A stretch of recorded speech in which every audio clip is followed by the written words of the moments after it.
আমি মাওলানা এনামুল হক মুসা, হেফাজত ইসলাম বাংলাদেশের কেন্দ্রীয় সহকারী দাওয়া বিষয়ক সম্পাদক।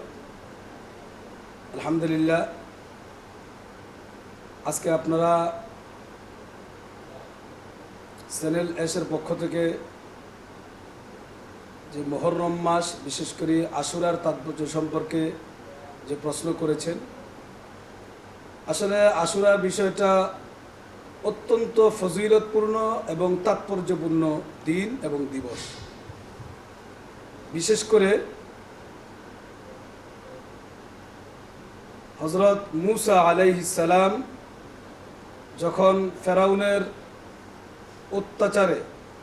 অত্যাচারের বিরুদ্ধে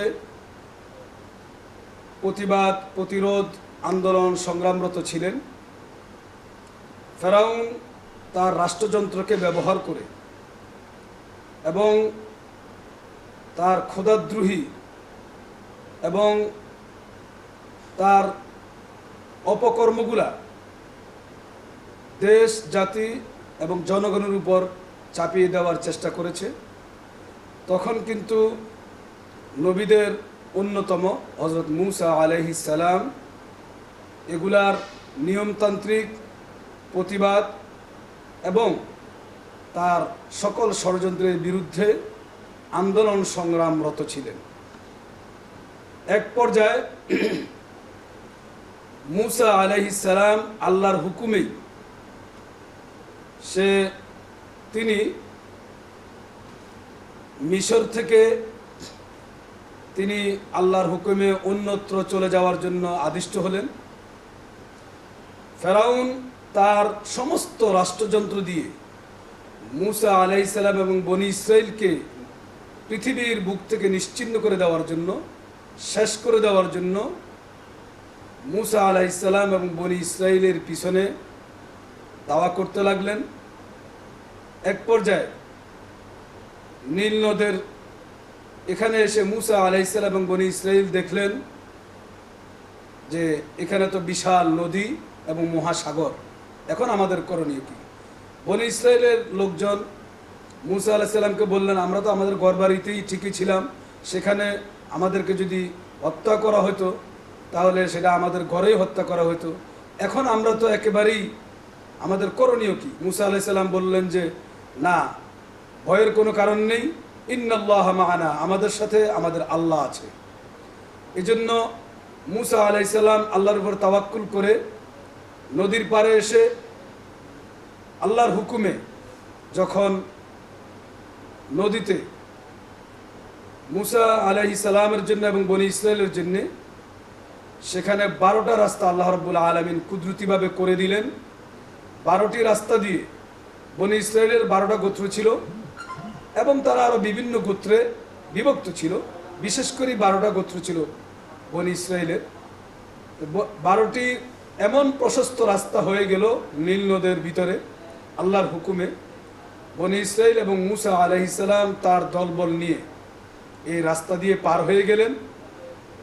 এই আশুরার দিনে মূলত মূসা আলাইহিস সালাম এবং বনী ইসরাইলকে আল্লাহ রাব্বুল আলামিন ফেরাউনের জুলুম থেকে, নির্যাতন থেকে, নিপীড়ন থেকে মুক্তি দান করলেন।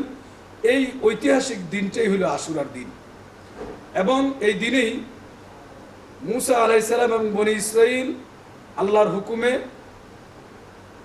ফেরাউনের নির্যাতন, নিপীড়ন থেকে মুক্তি পেলেন এবং ফেরাউন সে নীল নদে এই সুন্দর সুন্দর রাস্তা দেখে ফেরাউনও তার 80,000 সৈন্যবাহিনী নিয়ে সেই রাস্তাগুলি দিয়ে অতিক্রম করার চেষ্টা করলেন।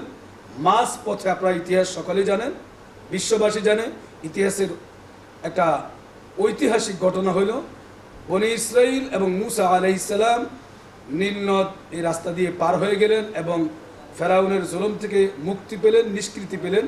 আর ফেরাউন এই নদীতে ডুবে চিরতরে তার সমাধিত হলো। ফেরাউনকে পৃথিবীর ইতিহাসে শিক্ষা নেওয়ার জন্য, জালেমদের থেকে শিক্ষা নেওয়ার জন্য পৃথিবীর মুসলমানদের জন্য এখনও ফেরাউনের লাশ সেই মিশরে এখনও সংরক্ষিত রাখা আছে। দ্বিতীয় একটা কথা হলো, আশুরার এই দিনের আরেকটা তাৎপর্য হলো যে রাসূল করিম সাল্লাল্লাহু আলাইহি ওয়াসাল্লামের ইন্তেকালের 51 বছর পরে এসে সেই ইরাকের কারবালায় যে ঐতিহাসিক মর্মান্তিক আরেকটি ঘটনা ঘটেছে, এটা ইসলামের ইতিহাসে আশুরার যেই অনেকগুলা তাৎপর্য ইসলামের ইতিহাসে, সেগুলো হলো বিজয়ের ইতিহাস। বিশেষ করে মুসা আলাইহিস সালাম ফেরাউনের জুলুম থেকে নিষ্কৃতি পেয়েছেন এই আশুরার 10 তারিখ মুহররম মাসের এই 10 মুহররম। 10 মুহররম সম্পর্কে আল্লাহ রাব্বুল আলামিন কোরআনে বলেছেন আশউরুল হুরুম, আরবাআতি হুরুম। আল্লাহ রাব্বুল আলামিন বলছেন যে 4টা মাসের ভিতরে, এই 12টি মাসের ভিতরে 4টা মাস হলো অত্যন্ত সম্মানিত মাস। এটার ভিতরে অন্যতম মাস হলো মুহররম মাস।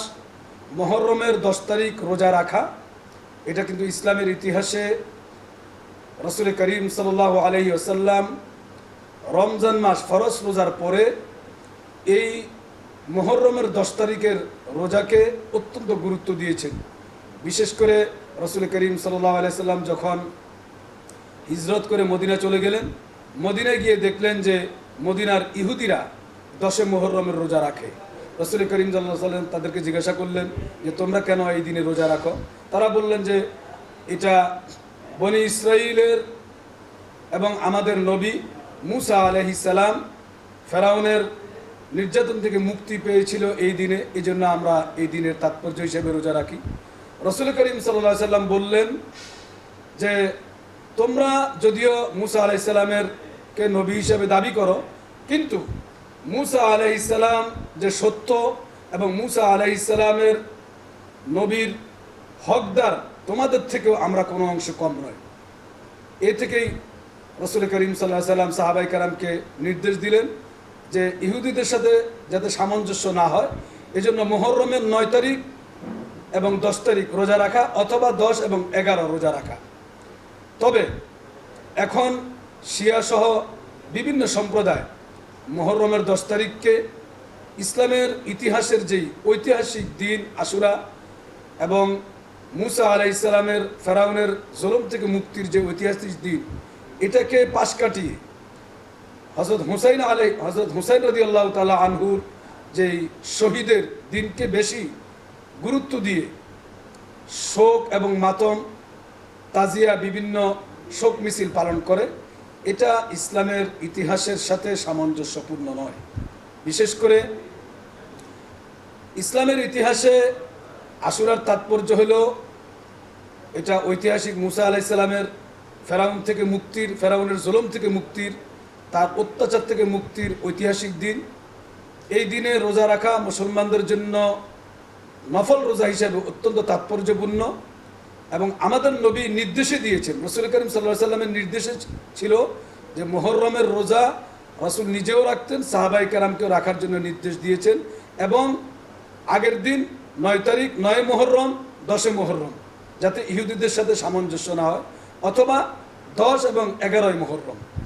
এবং শিয়া সম্প্রদায় সহ কিছু বাতিলপন্থী তারা এই তাৎপর্যকে সম্পূর্ণরূপে পাশ কাটিয়ে তারা হযরত হুসাইন রাদিয়াল্লাহু তাআলা আনহুর শাহাদাতকে সামনে নিয়ে এসে যে শোক বা বিভিন্ন মাতম বা তাজিয়া করে, এটা ইসলামের সাথে সামঞ্জস্যপূর্ণ নয়, এটা ইসলাম অনুমোদন করে না।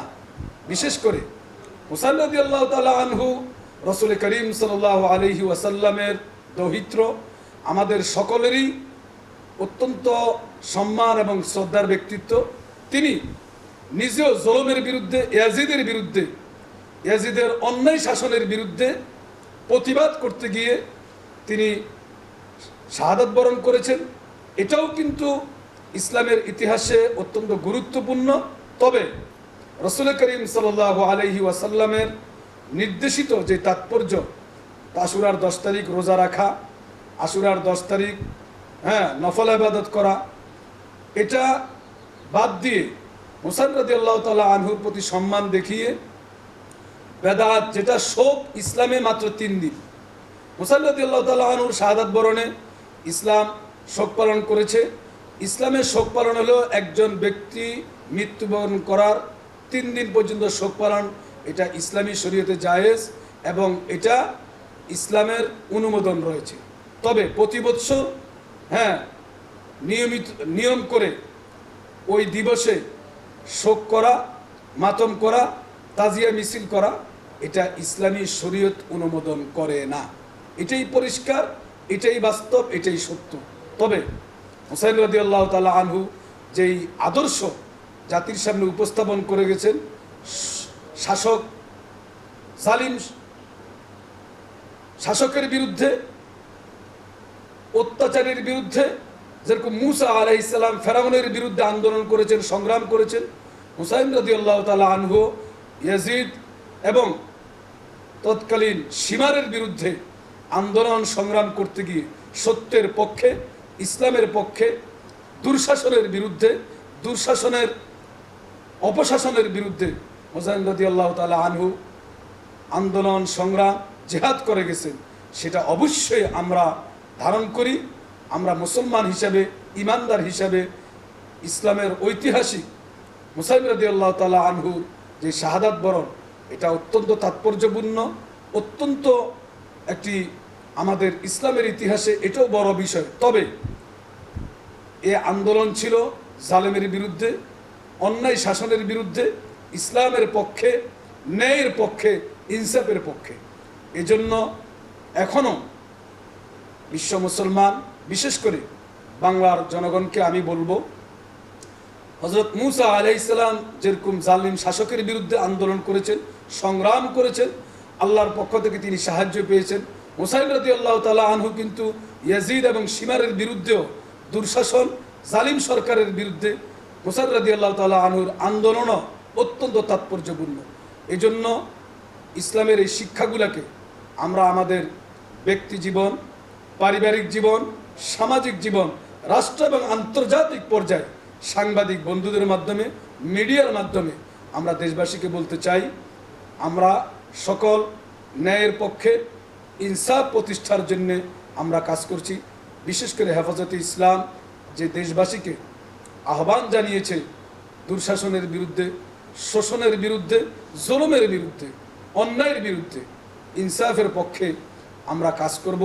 দেশবাসীকেও আহ্বান জানাবো, আশুরার শিক্ষা হবে, ইনসাফ প্রতিষ্ঠার জন্য আমরা কাজ করব।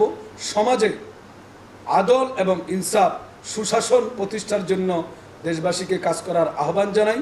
সকল জুলুমের বিরুদ্ধে হুসাইন রাদিয়াল্লাহু তাআলা আনহু এবং মুসা আলাইহিস সালাম যেভাবে আন্দোলন সংগ্রাম করে ইতিহাস রচনা করেছেন, আমরা আগামী দিনে বাংলাদেশের সকল জনগণ এবং মুসলমানদেরকে আশুরা দিবসের তাৎপর্য হোক, আশুরার আমাদের শিক্ষা হোক, আশুরায় আমাদের করণীয় হোক, সকল অন্যায় বর্জন করব, হিংসা বর্জন করব, আমরা গীবত বর্জন করব, আমরা সৎ কাজ করব, নফল ইবাদত করব, আল্লাহর জন্য কাজ করব, রাসূল করিম সাল্লাল্লাহু আলাইহি সাল্লামের সুন্নাহগুলোকে আমরা বাস্তবায়ন করার চেষ্টা করব।